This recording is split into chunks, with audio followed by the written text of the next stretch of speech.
Have you ever thought about this? How can you hear my voice right now? What is sound? Is it just something we hear? Or is it something more? Sound is not magic. Sound is energy. Sound is a vibration. When something vibrates, it moves back and forth very fast. And that movement pushes the air around it. Those pushes travel through the air. And when they reach your ears, you hear sound. That's it. Sound is vibrating energy moving through a medium. Now wait. What is a medium? A medium is something sound travels through. Usually, it's air. But sound can also travel through water, metal, wood, even your desk. But here's something important. Sound cannot travel in space. Why? Because space has no air, no particles, no medium.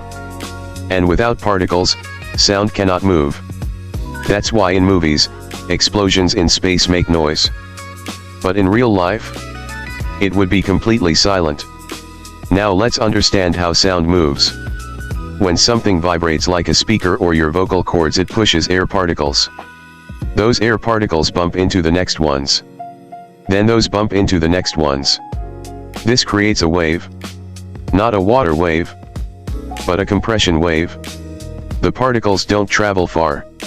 They just move back and forth. The energy moves forward. That's called a longitudinal wave.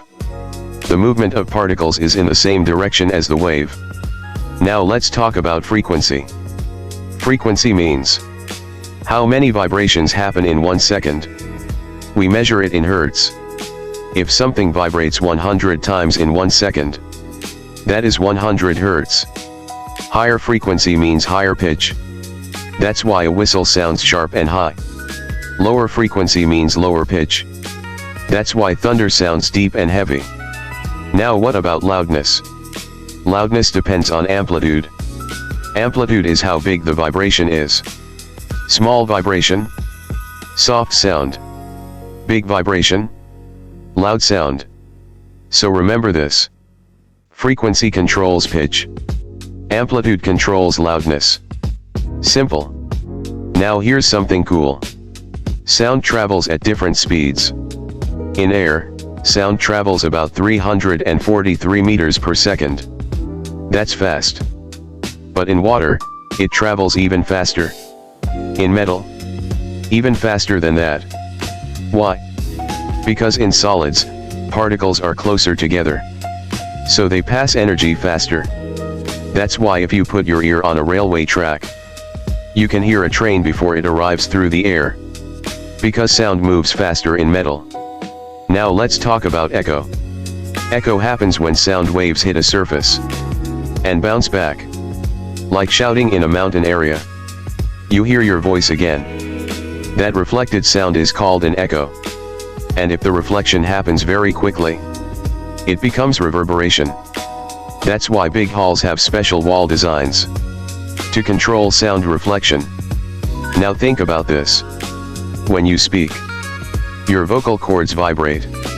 They create sound waves. Those waves travel through air. They reach someone's ear. Inside the ear, there's a tiny structure called the eardrum. The eardrum vibrates. Those vibrations turn into electrical signals. Your brain reads those signals. And suddenly, sound becomes meaning. That's powerful. Sound starts as vibration, but ends as understanding. Now here's something interesting. Humans can hear frequencies between 20 Hz to 20,000 Hz. Below 20 Hz? That's called infrasound.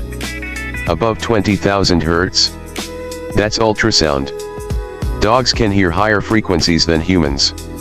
That's why dog whistles work. You don't hear them, but dogs do. Sound is everywhere.